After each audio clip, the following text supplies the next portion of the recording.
Alors oui, effectivement, je suis devenue maman depuis 3 ans. Là, on a fêté les 3 ans de mon petit gym il y a quelques jours. Voilà. Comment je concilie ça? Ouais, c'est intense. En fait, c'est intense parce que les journées sont beaucoup plus courtes, les semaines sont beaucoup plus courtes, on a beaucoup moins de temps. Alors en temps normal, quand c'est des années de tournée, ça va. Mais là, comme c'est une année avec un album, c'est sportif, je suis fatiguée, j'ai des cernes, mais voilà. Mais heureusement, j'ai un petit bout qui est super cool, qui est super rock'n'roll. Donc ça va, j'essaye de gérer au mieux en lui donnant un maximum de temps parce que c'est beaucoup de bonheur, mais c'est effectivement beaucoup d'énergie. Et je crois que pour l'instant ça va. Il a l'air de bien s'en tirer, j'ai envie de dire.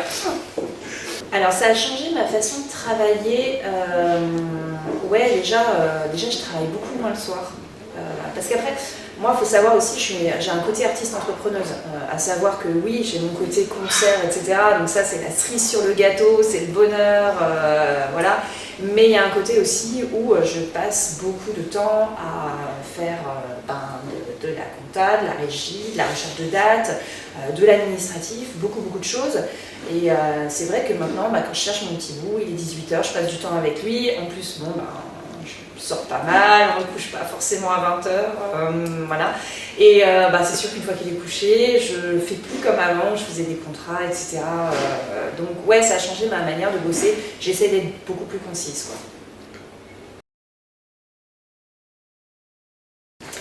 Ma source d'inspiration principale, je dirais beaucoup Archive. Archive, c'est un groupe que j'ai redécouvert il y a 2-3 ans. Je dis redécouvert parce que dans Archive, il y a tellement de choses c'est un grand écart, quoi. Mais surtout dans les ambiances, dans les voix, dans les harmonies. Et c'est vrai que c'est un groupe que j'ai beaucoup réécouté et qui m'a inspirée. Alors je ne sais pas si Rébellion reflète forcément mon écoute d'Archive. En tout cas c'est quelque chose que j'ai beaucoup réécouté. Dépêche Mode aussi, je dirais. Dépêche Mode avec aussi plein de décennies, parce que eux aussi c'est quelque chose qui est très riche, très différent aussi selon les albums. Donc oui, je dirais ces deux groupes. Alors clairement, je pense que dans tous mes albums, il y a beaucoup de textes qui sont dirigés vers la santé mentale, vers le bien-être, vers la libération, vers la prise de conscience. Et je pense qu'il y a aussi les rencontres que j'ai faites durant mon passé de pharmacien, où moi c'est quelque chose qui m'a toujours beaucoup touchée, c'est l'humain, c'est l'écoute et ce côté de pharmacien. Moi j'aimais bien ce métier-là aussi parce qu'il y a un côté psychologue aussi qu'on a dans ce métier-là. Les patients ou médecins, ils n'ont pas forcément le temps de parler, par contre les pharmaciens ils vont peut-être s'épancher un peu plus si le pharmacien prend le temps de laisser le patient s'épancher. Et donc c'est vrai que moi j'ai fait beaucoup de rencontres, ça m'a beaucoup nourri, ça m'a beaucoup inspiré. Et aujourd'hui, Rébellion, clairement, c'est un album qui est autour de la santé mentale. Et oui, il aborde des thématiques qui ont fait écho quand j'étais pharmacien aussi, entre autres. Alors, pour l'enregistrement de cet album, grosso modo, ça a été assez similaire par rapport à Toxique. Par contre, ce qui a été très différent, Toxique, donc l'album précédent, ce qui a été différent, en revanche, c'est plus dans la composition. Alors pourquoi ? C'est parce que dans cet album, il y a beaucoup de français. Chose un petit peu inédite, j'espère que je n'empiète pas sur une question qui va suivre, mais il y a beaucoup de français, il y a 50% de français, 50% d'anglais, et donc dans la composition, ça a été un petit peu différent de composer en français. Alors, il y avait toujours un titre ou deux que j'écrivais en français avant, mais un titre ou deux, et souvent c'était des titres assez calmes, pas forcément rock, voilà. Et donc là, ma manière de composer et d'écrire a été un petit peu différente. Moi j'écris d'abord toujours les textes, et ensuite je fais les compositions. Et là en l'occurrence, quand j'écrivais les textes en français, j'avançais déjà beaucoup dans l'arrangement. Parce que les arrangements, sinon c'est plus, je les travaille vraiment avec l'arrangeur. Mais là je mettais déjà un peu les mains dans le cambouis, dans l'arrangement, pour faire la composition, pour m'inspirer la composition. Alors, les sessions studio, génial parce qu'on on a enregistré à nouveau dans le studio Black Box, qui est du côté d'Angers, avec Peter Demel, qui est incroyable, qui est un gars incroyable humainement et artistiquement et techniquement. On a enregistré dans ce studio, c'est tout à l'ancienne, en analogique, sur bande, avec une équipe géniale. Donc il y avait Moon Pilot qui était à la réal, aux arrangements. On a enregistré les batteries avec Vincent Le Chevalier, qui est un batteur mais juste incroyable, avec qui j'avais déjà collaboré sur mon album précédent, et qui là nous a fait des batteries, mais autant il était déjà là, mais là j'ai même plus la main assez haute pour dire là où il était. Pareil, humainement, quelqu'un d'incroyable. Et j'ai fait la connaissance d'Alexandre Maillard qui a fait les guitares, quasiment toutes les guitares, parce qu'il y a un guest aussi guitare, mais ça on les a faites plus tard. Et Alexandre Maillard qui est un guitariste qui allait vraiment chercher les harmonies de mes compositions, parce que moi je triture toujours un petit peu, je vais toujours un peu à la limite dans les harmonies, avec des choses un tout petit peu dissonantes, mais lui il est allé justement chercher tout ce que j'avais, toutes ces disharmonies que j'avais cherché à mettre dans les compos, avec les sons qui me font kiffer, qu'il a écouté, je lui ai envoyé au préalable, je lui avais envoyé, et donc voilà, c'était le bonheur, quoi.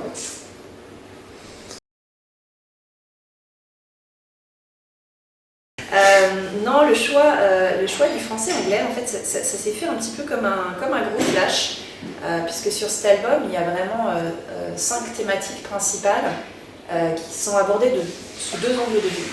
Un, l'angle de vue de la jeunesse, l'autre, l'angle de vue de l'adulte. Je me suis un petit peu posée et je me suis dit, ben, tiens, en fait, ça a fait écho aussi par rapport à mon parcours. Moi, quand j'ai commencé à écrire, j'écrivais en français. Et ensuite, quand je suis devenue adulte, je ne sais pas si on devient vraiment adulte un jour, mais en tout cas, voilà, j'ai commencé à écrire en anglais. Et donc, ça m'a semblé assez évident d'écrire tout ce qui était du point de vue de l'enfance en français, tout ce qui était du point de vue de l'adulte en anglais. Et voilà, puis après, j'ai déroulé un peu la pelote comme ça, avec ce flash, et ça me semblait évident de faire comme ça des binômes de chansons français-anglais, et avec toujours ce côté, du coup, du point de vue de l'adulte, qui est un petit peu là pour montrer la voie de la résilience, quoi.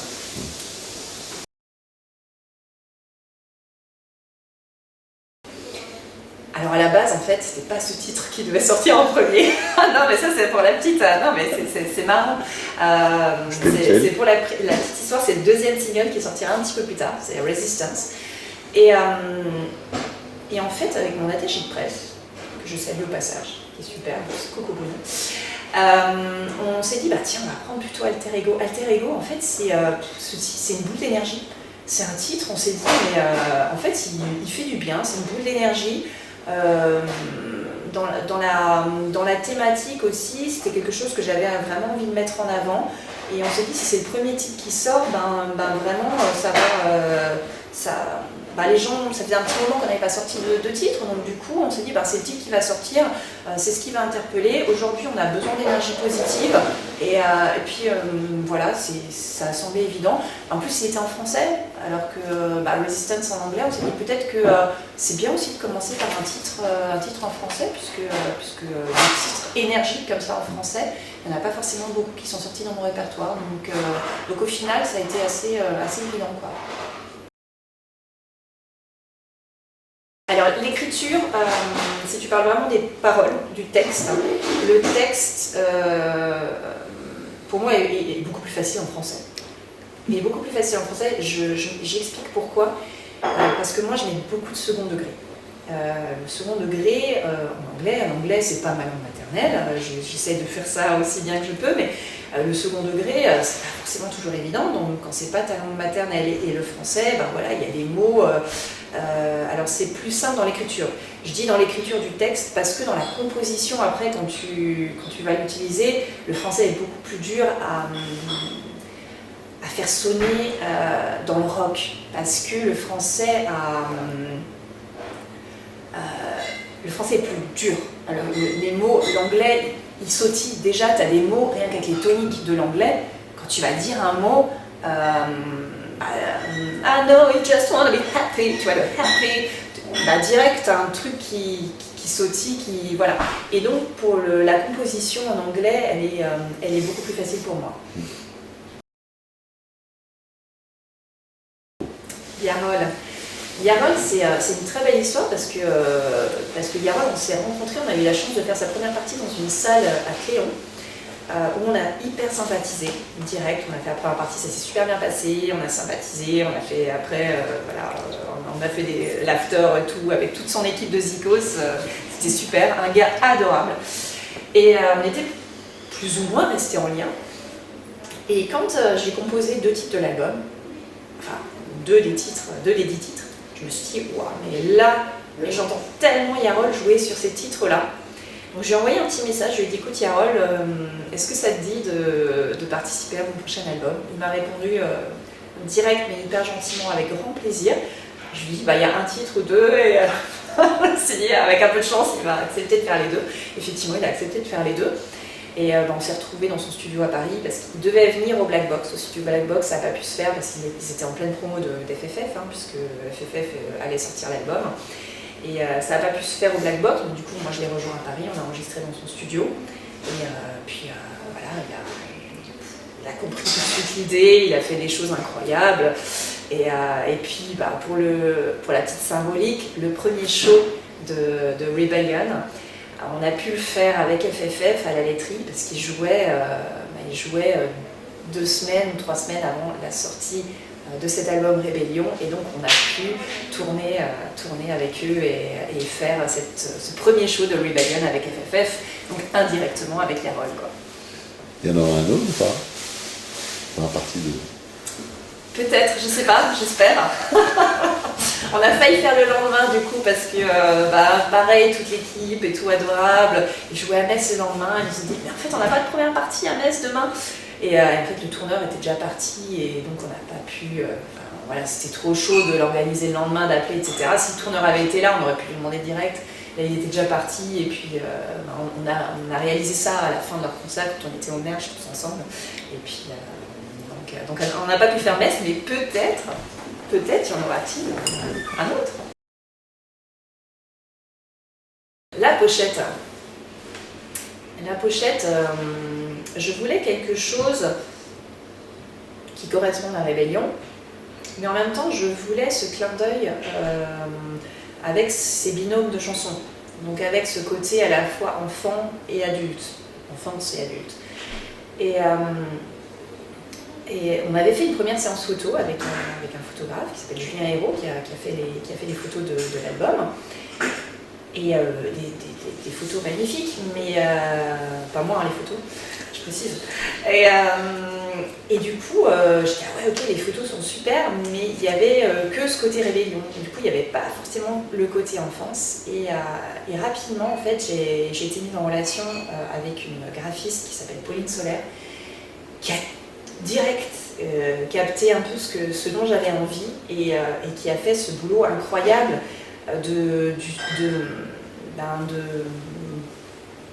en mêlant les photos et des illustrations graphiques, des mots écrits à la main, des ratures, enfin tout un peu aussi qui montrait un peu tout ce qu'on peut avoir dans la tête avec cet album qui est quand même assez fort, assez profond.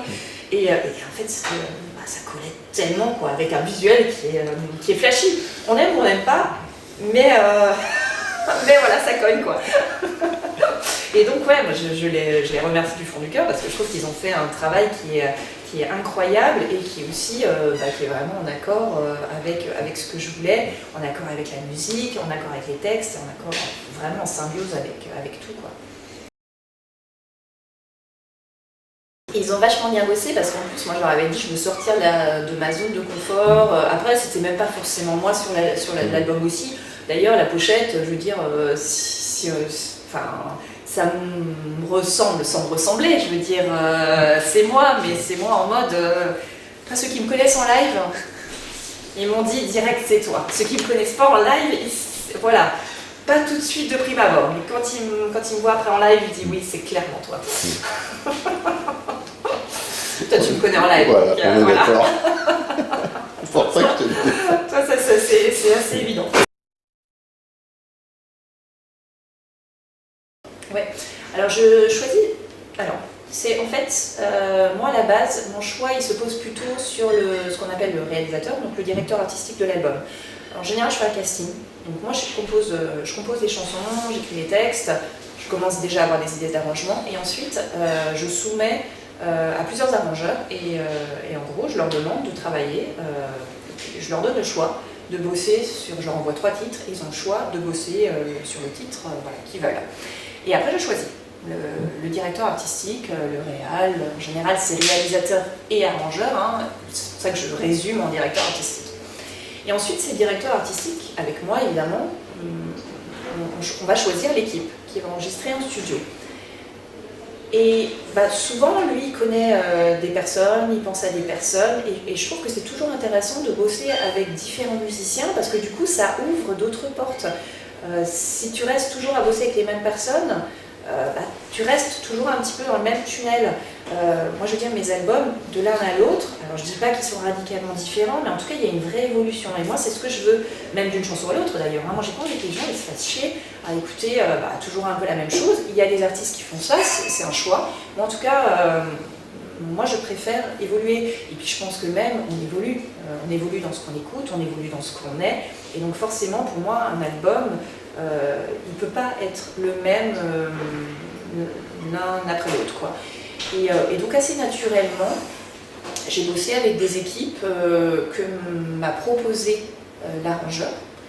Même là, en fait, l'arrangeur était le même, parce que ça n'a jamais été le même arrangeur d'un album à l'autre, sauf là, en l'occurrence, sur ces 2 derniers albums, ça a été Moon Pilot qui a été le même arrangeur, parce que j'avais encore quelque chose à faire avec lui, et puis il m'a bien montré qu'on avait encore des choses à faire ensemble. Et puis, du coup, il m'a proposé voilà, une équipe. Alors, le batteur, on a gardé le même, en l'occurrence, mais le guitariste, c'était pas du tout le même. Le bassiste, malheureusement, ça n'a pas pu être le même, parce que Phil Spalding, qui a enregistré sur tous mes albums, lui, en l'occurrence, malheureusement, n'est plus là. Et puis, du coup, voilà, une autre équipe qui évolue. Et puis, même les musiciens live, en fait, eux, pour le coup, ne changent pas, parce que ils sont fixes depuis un petit moment. Eux-mêmes, je pense que pour eux c'est challengeant aussi, ça les fait évoluer aussi, donc moi je pense que c'est bien pour tout le monde. Moi je leur laisse toujours le choix déjà, hein. Je leur fais écouter l'album, je dis les gars, vous pouvez ne pas aimer quoi, enfin ils peuvent ne pas accrocher sur le nouvel album puisqu'il aura évolué forcément, et je leur laisse toujours le choix. Là c'est vrai qu'il s'est trouvé qu'à chaque fois ils ont dit ouais. Puis après, il y a le boulot de live. Après, on fait des résidences, on bosse, parce que l'idée, c'est pas de faire du copier-coller de l'album, l'idée, c'est que chacun se l'approprie. Alors évidemment, il faut respecter l'esprit général de l'album, mais ils peuvent se donner des libertés, justement. Et puis là, là, sur cet album, c'est vraiment hyper bien passé, parce qu'ils ont surkiffé l'album, vraiment. Ils m'ont partagé, mais j'en avais les larmes aux yeux de voir à quel point ils aimaient l'album, donc ça me faisait chaud au cœur. Et puis après, il vit en live d'une autre manière. Et moi, ce que j'aime bien, c'est que souvent les gens, le public, qui connaît l'album, qui connaît le live, ils me disent, en fait, ce sont 2 choses qui sont différentes, entre guillemets, qui se recoupent, mais qui sont hyper intéressantes les deux. Donc pour moi, on a gagné en ayant ces commentaires-là.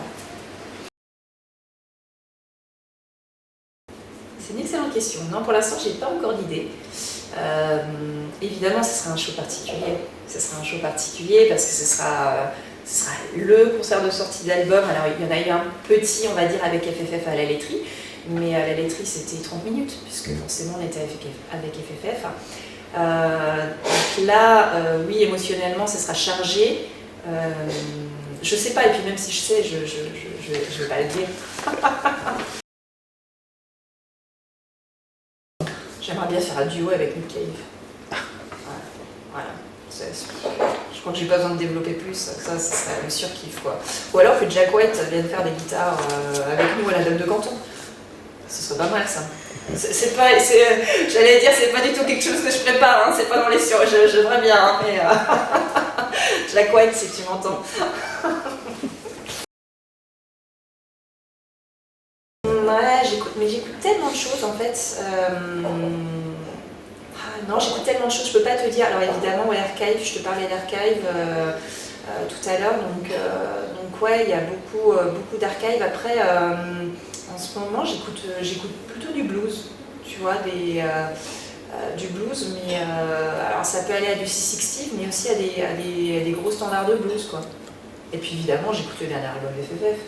Voilà, je fais un peu de pub aux copains. Il est vachement bien d'ailleurs, franchement.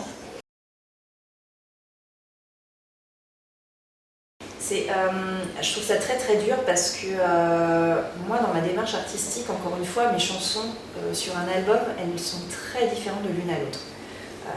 Ça veut dire que quelqu'un qui va écouter mon album, je pense que je vais demander à 10 personnes quel est ton titre préféré sur l'album, j'aurai 10 réponses différentes. Donc c'est ça qui est difficile sur la musique aujourd'hui, que tu écoutes en mode une chanson, un titre par titre, qui est comme ça parmi d'autres.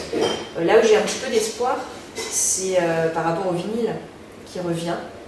Alors j'espère que cette vague va persister, parce que dans le vinyle, tu écoutes au moins l'album par face. Donc tu écoutes au moins, on va dire, la moitié ou le quart d'un album, selon si c'est un ou deux vinyles par vinyle.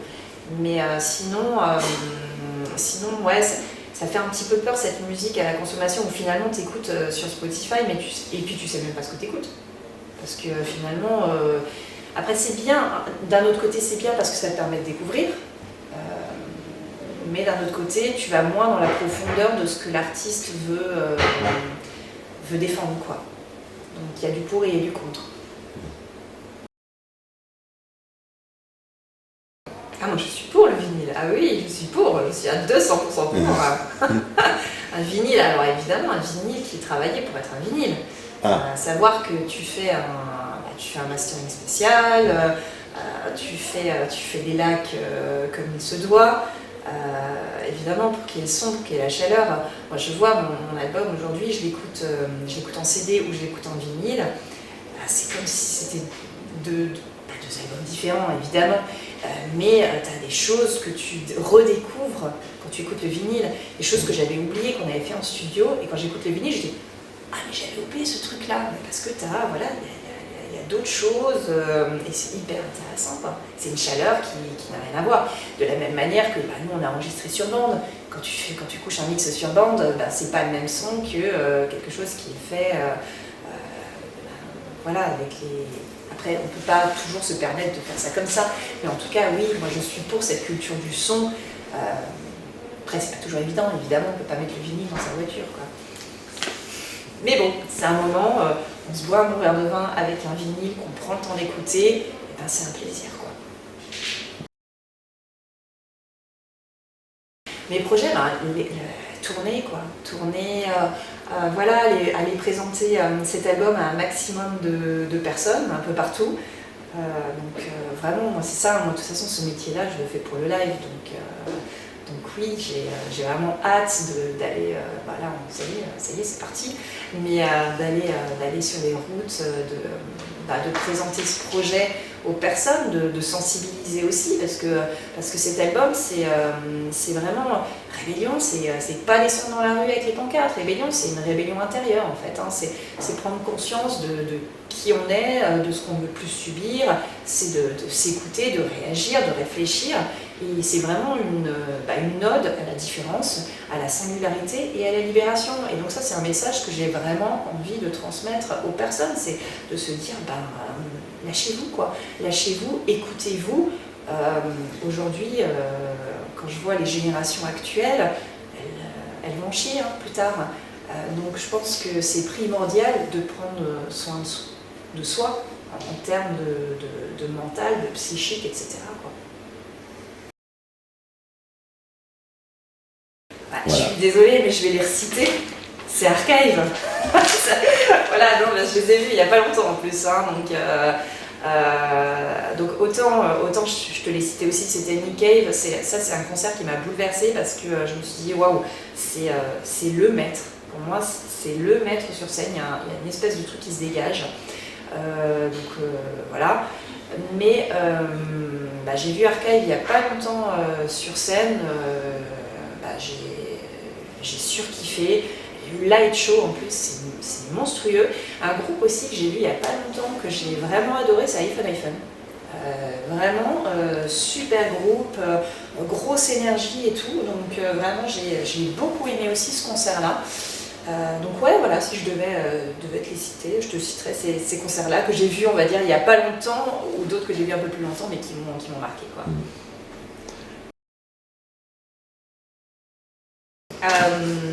J'ai envie de dire, moi j'ai envie de dire merci. Merci à des journalistes comme vous qui soutenez les artistes indépendants, parce que tout n'est pas toujours rose, hein, je veux dire, on galère, etc. Alors oui, on a la cerise sur le gâteau, la récompense, c'est le live, mais par contre derrière, des fois, faut ramer, et des médias qui nous soutiennent, voilà, j'ai envie de vous dire merci. Merci à toi et à très bientôt à la Dame de Canton. Ouais.